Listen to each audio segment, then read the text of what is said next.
Road ప్రమాదాల నివారణకు కేంద్రం కీలక నిర్ణయం తీసుకున్నది.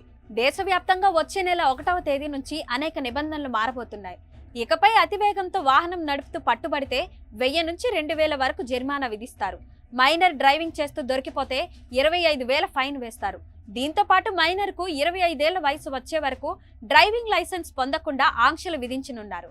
వాహన యజమాని రిజిస్ట్రేషన్ కార్డును కూడా రద్దు చేస్తారు. కొత్త డ్రైవింగ్ లైసెన్స్ నిబంధనల మేరకు ఇకపై ఆర్టీఓ కార్యాలయాలకు వెళ్లకుండానే డ్రైవింగ్ లైసెన్స్ పొందవచ్చు. ఆర్టీఓ కేంద్రాలకు బదులుగా ప్రైవేట్ శిక్షణ కేంద్రాలు డ్రైవింగ్ టెస్టులు నిర్వహించి సర్టిఫికెట్లను జారీ చేయనున్నారు. ఇక కాలుష్యాన్ని నియంత్రించేందుకు దాదాపు 9 లక్షల పాత ప్రభుత్వ వాహనాలను తొలగించి వాహనదారుల పట్ల కఠినమైన నియమాలను అమలు చేయనుంది.